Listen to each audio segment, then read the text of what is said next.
बारात वाले दिन कत्ल होने वाली आयशा के कत्ल के वक्त कमरे में मौजूद लड़की ने असल कहानी खोल के रख दी है। आयशा ने इकराम को, जो कि उसका बिनोई था, उसको क्यों इनकार किया, इनकार किस बात पे किया और इनकार करने के बाद ये लड़ाई शुरू हुई थी। आयशा की बहन इकरा का क्या किरदार निकला है सारे के सारे मामले में। सब आयशा की लाश भूल कर आखिर अपने दामाद को बचाने की कोशिशों में क्यों लगे हुए हैं, क्यों पड़ गए हैं उसको बचाने के लिए, अजीब सी बात है। मेहंदी की रात सब जो है वो खुशी मना रहे थे और इकराम पिस्टल लेकर आयशा के कमरे में घुस गया। आओ हम दोनों भाग चलते हैं। आयशा के जी इनकार के बाद जो इकराम है उसने गुस्से में कमरे से जब वो निकल जाता है, चला जाता है, तो फिर आयशा को कत्ल आखिर जो है 4 बजे के करीब कौन करता है। बड़ी मिस्टीरियस किस्म की कहानी है, बड़ी अजीब सी बात है। जो बड़ा सिंपल एक कत्ल लग रहा था वो इतना सिंपल नहीं निकला।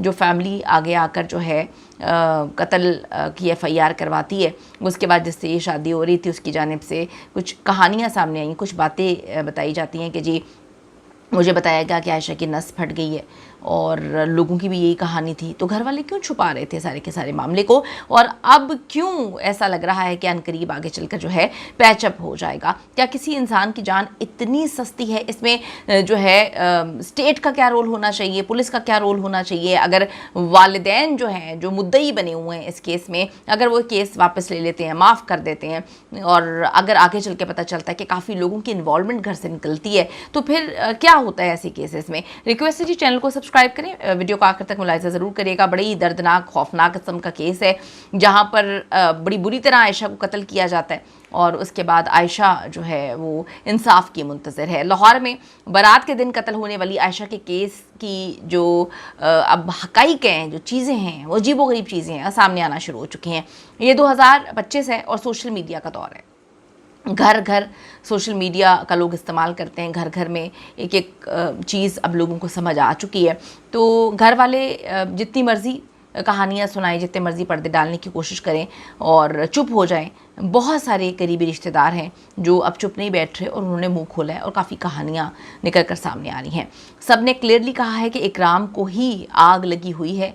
आयशा ने तो साफ इनकार कर दिया था कि तुम मेरे बहनोई हो और तुम्हारा मेरा बहन भाई का रिश्ता है।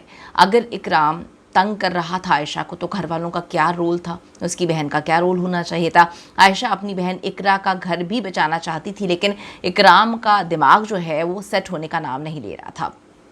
क्या आयशा ने अपने वालिदैन को बताया था कि इकराम इस तरह की बुरी नज़र मुझ पर रखे हुए है या गलत किस्म की हरकत कर रहा है या कुछ उम्मीदें लगा कर बैठ गया है। 3 मरले के घर में ये सब कुछ चल रहा था और ऐसा कैसे मुमकिन हो सकता है कि घर वालों को कोई भी कहानी मालूम ना हो, कुछ पता ना हो। क्योंकि आयशा की जिससे शादी हो रही है वो उसका कज़न भी था और 7 साल से उनकी मोहब्बत थी। तो 7 साल की मोहब्बत जो है अब वो तकमील पर पहुंचने जा रही थी शादी की सूरत में। लड़की बड़ी खुश थी, लड़का बड़ा खुश था, तकलीफ़ इकराम को थी। अब इकराम को बचाने की कोशिशें क्यों की जा रही हैं? ये तक ख़बरें जो हैं वो मौजूद हैं कि मेहंदी की रात इकराम ने आयशा को 1 से ज़्यादा मरतबा डराया, धमकियाँ दी, डराया धमकाया और अपने साथ भाग जाने की उसको ऑफ़र की। लेकिन आयशा ने कहा मैं शादी करूँगी तो फलक शेर से, वो मेरी मोहब्बत है, आप अपने आप को सेट रखें, आप ज़्यादा ही जो है वो आउट ऑफ कंट्रोल हो रहे हैं। आयशा की खाला ने बताया कि सब डांस कर रहे थे लेकिन इकराम मुंह बनाकर एक तरफ बैठा हुआ था और मेहंदी के बाद बार बार आयशा के कमरे में जा रहा था। ये सब कुछ हो रहा था तो आयशा की वो बहन जो इकराम की बीवी है वो क्या जो है आंखें बंद करके सो रही थी? उसको पता ही नहीं था कि इकराम क्या ड्रामेबाजियाँ कर रहा है उसकी बहन के साथ, या वो सब कुछ जानती थी, अपने रिश्ते को बचाने के लिए खामोश थी? आयशा के होने वाले शौहर फलक शेर का दावा है कि उनकी मोहब्बत 7 साल पुरानी है और वो आयशा उसकी फूफी की बेटी है। दोनों बड़ी मोहब्बत प्यार करते थे, सारे घर वालों को जो है इस शादी में बड़ी खुशी थी, वो राज़ी थे। अब जी यानी फलक शेर आयशा के मामू का बेटा है, रिश्तेदारी भी है, पसंद भी है, मोहब्बत भी है, सब ठीक था। तो फिर अचानक बिनोई को क्या हुआ? अचानक उसने आयशा को बेदर्दी से कत्ल किया, तो फिर बिनोई को बचाने की क्या कोशिशें की जा रही हैं? अब ये खबरें सामने आ रही हैं कि आयशा के कत्ल को छुपाने की कोशिश की गई। ये बड़ी अजीब सी बात है। आपकी बेटी जिसकी शादी है उसको अचानक से कत्ल कर दिया जाता है तो आप उसको छुपाएंगे क्यों? आयशा की इब्तदाई पोस्टमार्टम रिपोर्ट के मुताबिक गले पर नाखूनों के जख्म के निशानात भी हैं जो साबित करते हैं कि गला दबाने की कोशिश भी की गई। इसके साथ साथ पड़ोसी ने यह भी दावा किया है कि हमें बताया गया कि आयशा की तबीयत ठीक नहीं है, इसीलिए उसको हॉस्पिटल लेकर जाना है। जब जाकर देखा तो आयशा के सर से खून निकल रहा था, वो तो मर चुकी थी, फिर हमें ये झूठी कहानी क्यों सुनाई गई?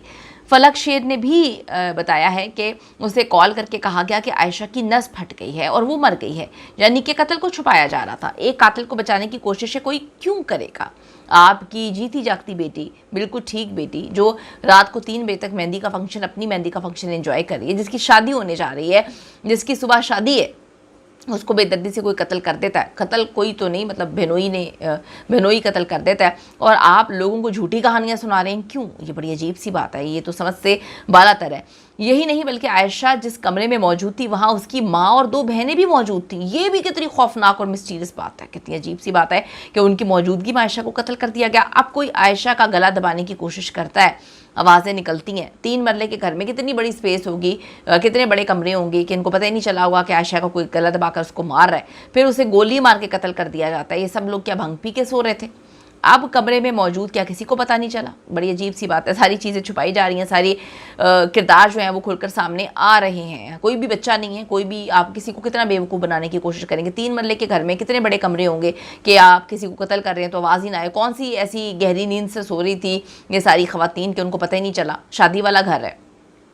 डिटेल्ड पोस्टमार्टम रिपोर्ट में ये भी क्लियर हो जाएगा कि आयशा को कोई नशावर चीज़ तो नहीं दी गई थी, लेकिन इतने लोगों की मौजूदगी में शादी वाला घर है, 3 बजे फंक्शन ख़त्म होता है, फिर दुल्हन को कत्ल कर दिया जाता है, और घर वाले जो हैं वो दुल्हा को बता रहे हैं कि लड़की की नस फट गई। मेरी तो समझ से बालातर है ये सारी बातें। आपको समझ आती है तो आप ज़रूर बताइएगा। एक करीबी रिश्तेदार के मुताबिक कातिल घर में मौजूद है, लेकिन बेनोई इकराम को यकीन दिलाया गया है कि आप तुम गिरफ्तारी दे दो, हम ही इस केस के मुद्दई हैं, तो हम जो है तुम्हें रिहा करवा देंगे, आगे चलकर केस जो है वो माफ़ कर दिया जाएगा, केस वापस ले लिया जाएगा। शायद यही वजह है कि अब आयशा के घर वाले गायब हो चुके हैं और कोई भी बयान नहीं दे रहा है, हमें कुछ पता नहीं, ये कहकर जो है सारा मामला ख़त्म कर रहे हैं। अब ये पुलिस का काम है कि जी फोरेंसिक शवाहिद वगैरह जो चीज़ें इकट्ठी करके कातिल तक पहुँचे और देखे कि किसने कत्ल किया, कौन कौन इन्वॉल्व है, और जो नेल्स के अंदर जो DNA है वो किसका है, क्या कोई आदमी या औरत मजीद इनके साथ इन्वॉल्व है। यहाँ पर मेरा एक सवाल है, मतलब स्टेट का क्या रोल होना चाहिए? कोई भी इस तरह से किसी को भी कत्ल कर देगा अपने घर में, खुद ही मुद्दई बन जाएगा, और या अगर घर में या फैमिली में कोई कत्ल कर देता है और फैमिली वाले मुद्दई बन जाते हैं, आगे चल के 1-2 महीने बाद जो है वो माफ़ कर देते हैं, तो इसमें स्टेट का क्या रोल होना चाहिए, पुलिस का क्या रोल होना चाहिए? ये बड़ी इंपॉर्टेंट चीज़ें हैं। अब आप ये देखें कि क्यों झूठ बोला इनकी फैमिली ने, लड़के से भी झूठ बोला और जो रिश्तेदार हैं, जो पड़ोसियों से भी झूठ बोला गया। क्यों बोला गया कि नस फट गई है? जब कत्ल किया गया उसको बेदर्दी से, तो एक तो वावेला मच जाना चाहिए था और उस बंदे को खुद ही पकड़ के इनको हवाले करना चाहिए था पुलिस के। अब एकदम चुप क्यों हो गए? 2 भाइयों के घर 2 बहनें गई हैं, आयशा की 2 बहनें, तो क्या अपनी बेटियों का घर बचाने के लिए, या मामला कुछ और है, या इकराम ने कत्ल किया ही नहीं है, कत्ल किसी और ने किया है? इकराम की गलतियों की सज़ाएं क्या इन्होंने आयशा को दे दी हैं, क्या कोई और इन्वॉल्व है? तो यहाँ पर स्टेट का क्या रोल होना चाहिए? ये बड़ी इंपॉर्टेंट चीज़ है कि अगर कोई भी जो है फैमिली मेम्बर कहीं पर कत्ल कर देता है और फिर मुद्दई भी फैमिली बन जाती है, तो आगे चल के तो केस चलने नहीं देंगे। और अगर इसी तरह मामला चलते रहे तो हर बंदा जो है वो छोटी छोटी बात पर कत्ल कर देगा और फैमिली जो है वो मुद्दई बन जाया करेगी, और यही इस मुल्क में चलेगा।